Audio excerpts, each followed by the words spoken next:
We're out on the street.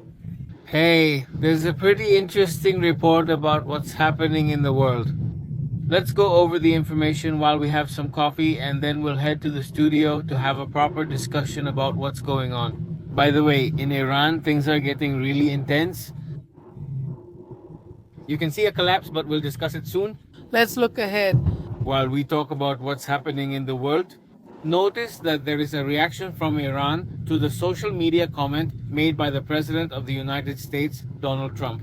He claims to issue basically a warning, an ultimatum to the regime of the Ayatollahs, in which he tells them not to attack their own people, not to repress their population, because if they do, they will intervene. The United States would enter Iran if they repress the people, and Iran already has a reputation for repression, for attacking civilians even with weapons. Right now, there are already 8 people dead. Although compared to other riots and previous protests, they have been much harsher. This time they have tried to moderate themselves a bit. All eyes are turning to Iran. And well, in response to this comment about a possible intervention by the United States entering Iranian territory, they issue the highest alert and send a letter to the United Nations. Exactly. They send a letter to the United Nations saying that Donald Trump's comment is not appropriate, that it's not the way to do things. And they also issue a threat, a direct threat from the Iranian parliament. Mohammed Baglar Galdafi says that if the United States intervenes in the protests that are happening right now, basically any base, any American personnel in the Middle East will become a target, a legitimate target. So, well, they issue a warning, a pretty strong threat. Exactly, and now there are no half measures. The warning also comes from Iran, saying that if the United States enters Iran, then they will attack American bases in the Middle East. And there aren't just a few, there are quite a lot of bases. We have to remember that in Qatar, they have the largest base in the whole area. I think there are about 10,000 soldiers living there, around that number. They're stationed at different points in the region, so yeah. It's also part of the warning issued by that regime. Tensions are at their highest. The protests are doing some unbelievable things that we'll talk about later tonight in detail about what's happening. But at this moment, the United Nations has already received the letter. Now we'll see what the United Nations Secretary General Antonio Guterres has to say, who will surely give a response. Well, I imagine that the United Nations' response will be, first of all, asking for moderation in any situation so that this doesn't escalate into an armed conflict, a war. But now we're talking about the protests becoming an issue. It's already turning into a geopolitical conflict. Exactly. The letter is addressed to the United Nations Antonio Guterres and the Security Council. One point is that, well, there will surely be a meeting to discuss the issue, although, well, in the Security Council things can always be vetoed. And also the protests, as we've mentioned, are now going into their 5th day.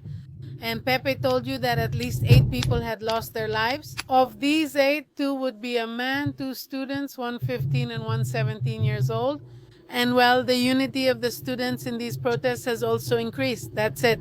Universities like Tehran University, a large institution, and Isfahan University have decided to close because the students are participating very actively in these protests.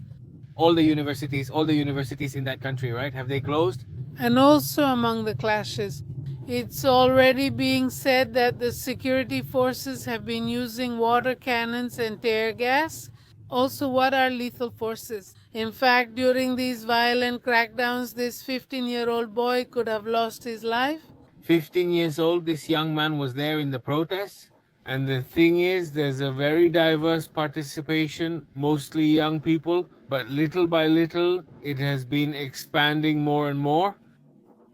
It is expected that if this movement is confirmed in rural towns, then people who have never participated in protests like this could also start joining, for example, in the city of KOM, where they say that. Well, many of the people who have always been allies of the regime, let's say of the Ayatollahs, would also now be opposing that regime. They want a much broader change. It even seems, well, that it's already being accepted by different financial sectors. We'll discuss that part later during the evening broadcast. But there are strong movements happening in different areas. It's not just about security or even commercial and university matters anymore, but now at other levels that are key for a country, right? Which are the financial system and the army. We're talking about the fact that there is already, at least right now, kind of a pre movement, let's say. Situations are already happening that confirm there's planning, so to speak, toward a possible big movement. Let's not call it that for now because I think there are several points we're going to discuss in depth tonight in just a little while. Because we might be living through part of history here, the whole PP and Vivo community. Could we already be witnessing part of history or the end of history of a regime in which we hope if it does fall, then hopefully what comes next will be much more focused on what the people of that country want, right? It would be really interesting if there were an important, profound democratic change, hopefully, right?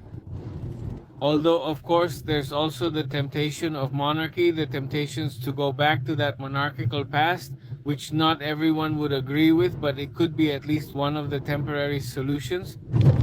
Exactly. Right now, there are reports of fires in a city in the province called Iran named Saravet, where many fires are being reported. So that's how it is. Interestingly, protests usually came from Tehran, right? At certain points. But now there are already many small and medium sized cities, and obviously the big ones where the movement is quite intense. Exactly. Now there's a mix of everything, right? Gradually, it's becoming broader, more. If we see that this keeps increasing because we hadn't seen anything at this level before, right? The truth is that this has been surprising. I think it's going to become, well, the main news at the beginning of 2026 and, well, for a long time. And what better sign, or rather, yes, sign, right?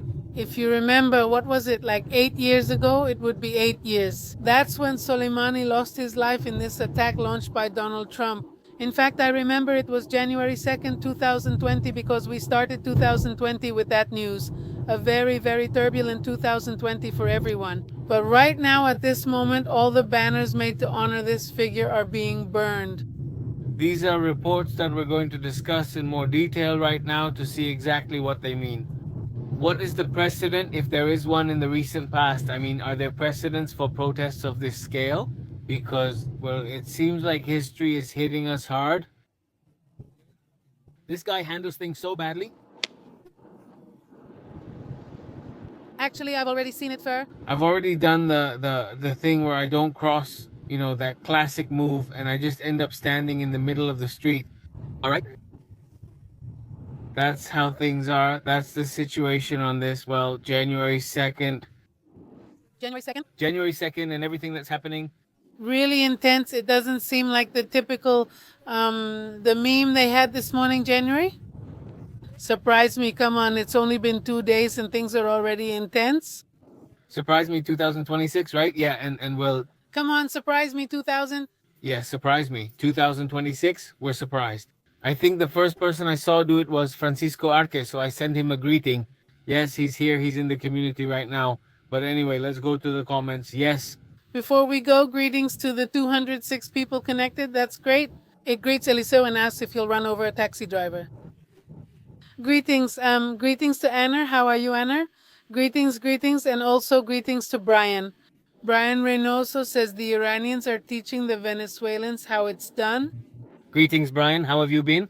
Wow, it's quite a topic, isn't it? I think we're still lacking that anger here in Latin America. Could it be that we've gotten so used to living in peace suddenly? I don't know. Yeah, who knows? Well, yeah. I mean, in the end, yeah.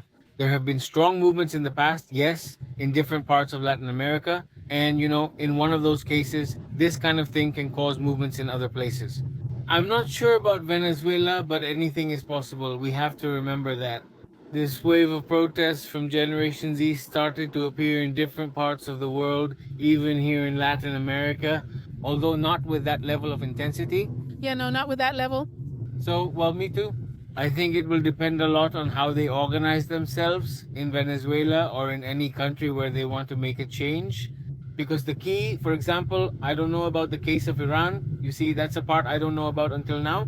But in the case of these South Asian countries, which have recently been making important changes, we have to remember that there are several governments that have collapsed because of that issue or that have been on the verge of it.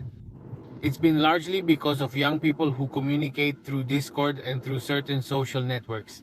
The intelligence agencies, it's not that they weren't able to catch it, it's just that they simply didn't take it seriously.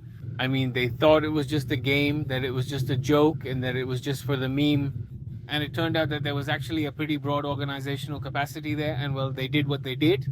Look at the moon, see if you can zoom in on the moon. Can you zoom in? Yes, you can zoom in. Oh, it's there, but you can't really see it that well. No, zoom in and tap on the moon. Ah, Which one is the moon? I got confused. Ah, there it is. the moon looks huge, but it doesn't show up well on the phone. But since I'm moving, I don't think so, no. But anyway, Well, it's really big. It's round. The streetlight looks bigger than the moon right now. Greetings to, says Manu. Look, it says a Boeing P-80, a Poseidon from the United States, entered Iranian territory 5 minutes ago and left from Bahrain. We'll see about that, right? Let's see. let's check that right now. Greetings tomorrow too. Greetings, Mauro. How have you been? He says, huh, Os? Oscar says, greetings, Pepe from Miami. I've followed you since you started. It's going well. I'm Cuban, 84 years old. Greetings, Oscar. Greetings, Oscar. It's a pleasure to have you with us. And well, here we go. To everyone in Florida and the Cuban community watching, how strong. And Venezuelan. Also, thanks to Venezuelans and Cubans in Florida watching us. Our numbers keep growing. Thank you for recommending us. And well, here we are really trying to observe all these changes, well, historic ones. Greetings to Leonardo, also to Juan Pablo. How are you, Juan Pablo? And greetings to Jorge Gregorio, who says, you have to live all these years in Venezuela to understand it, to see how it started. How many years has Iran had this regime? Since 79? Yes, also, it's something that has been building up. It's been building up, and hey, let's say goodbye. Right now, we're going to start the live stream at 8:30 Mexico City time. We're going to start that broadcast in a little while. We'll discuss everything happening in Iran in detail, now joining in the studio for a conversation, and what's happening in other parts of the world as well. Obviously, what's happening in Venezuela and in other regions. So, well, thank you for joining us. For a little while, we're broadcasting from the south of Monterrey right now, and we'll see you in a bit. We won't see you later. See you next time. Bye.